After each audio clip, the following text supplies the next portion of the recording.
So guys finally as an Indian citizen হিসেবে আমাদের কাছে চলে এসেছে আমাদের গভর্নমেন্টের তরফ থেকে একটি দারুণ বড় ভালো সুখবর। সেটা হচ্ছে জিএসটি রিফর্মস। অর্থাৎ প্রিভিয়াসে আমরা এতদিন ধরে যে কোনো জিনিস যদি কিনতে যেতাম, যে কোনো প্রোডাক্ট কিনতাম, তাহলে আমাদেরকে সরকারকে দিতে হতো হিউজ পরিমাণে জিএসটি। তো সেই জিএসটি কিন্তু সরকার আগেন রিফর্ম করছে, অর্থাৎ এখন আর কিছু কিছু প্রোডাক্ট কিনতে গেলে জিএসটি খুব কম লাগবে, আর কিছু কিছু প্রোডাক্টে তো একদমই লাগবেই না। তো সেই প্রোডাক্টগুলি কি কি, কোন প্রোডাক্টে কত পার্সেন্ট জিএসটি কাট করা হচ্ছে, কবে থেকে কাট করা হচ্ছে, আমি কি করব, ডেসক্রিপশানে লিঙ্ক দিয়ে দেবো, সেখান থেকে গিয়ে আপনারা ডিটেলসে পড়ে নিতে পারেন।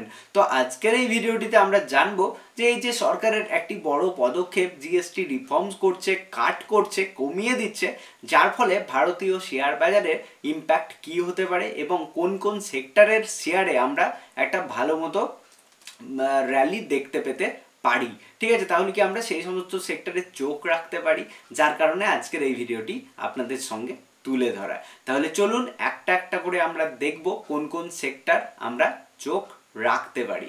তো প্রথম সেক্টরে আমরা চোখ রাখবো সেটা হচ্ছে এফএমসিজি সেক্টর। অর্থাৎ দৈনন্দিন জীবনে যেসব এসেন্সিয়ালগুলো আমাদের দরকার হয়ে থাকে সেই সেক্টরে আমরা কিন্তু ফোকাস করব। কেন ফোকাস করব? বিকজ সরকার কি বলছে, এফএমসিজি সেক্টরে যেমন হেয়ার অয়েল অর্থাৎ চুলের তেল, শ্যাম্পু এবং সাবান, তাছাড়াও রয়েছে টুথব্রাশেস অ্যান্ড শেভিং ক্রিম, এই সমস্ত জিনিসে আগে আমাদেরকে জিএসটি দিতে হতো 18%। সেই 18% থেকে কমিয়ে সরকার করছে শুধুমাত্র 5%।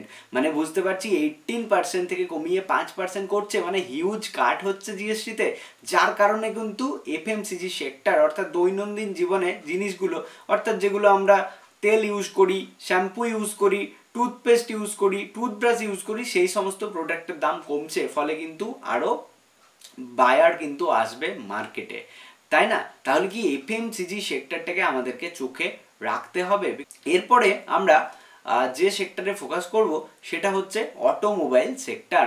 কেননা সরকার বলছে যে যে সমস্ত ছোট ছোট স্মল কার ম্যানুফ্যাকচারার রয়েছে, টু হুইলার্স রয়েছে, সেই সমস্ত জিনিসের ওপরে সরকারের হিউজ পরিমাণে জিএসটি কম হতে চলেছে।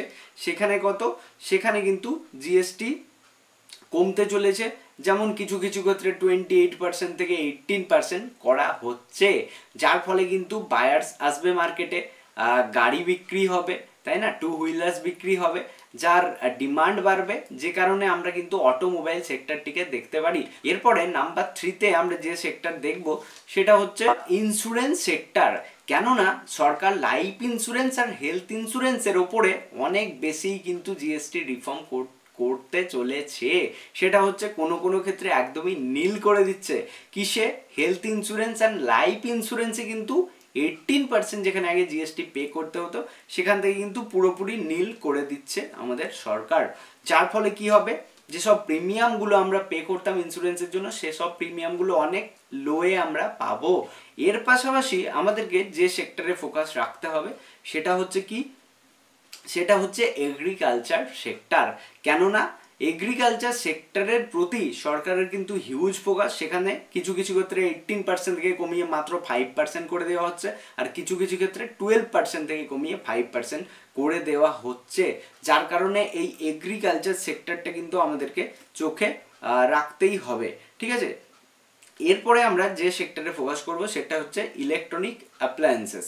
দেখুন, যেমন সরকার কি বলছে, এসির ক্ষেত্রে অর্থাৎ এয়ার কন্ডিশনসের ক্ষেত্রে বা টেলিভিশনসের ক্ষেত্রে বা এরকম মনিটরসের ক্ষেত্রে, প্রজেক্টরসের ক্ষেত্রে বা ওয়াশিং মেশিনসের ক্ষেত্রে, যেখানে আমাদেরকে আগে 28% দিয়ে আসতে হতো, সেখান থেকে কমিয়ে শুধুমাত্র এখন 18% আমাদেরকে পে করতে হবে সরকারকে অ্যাজ আ জিএসটি।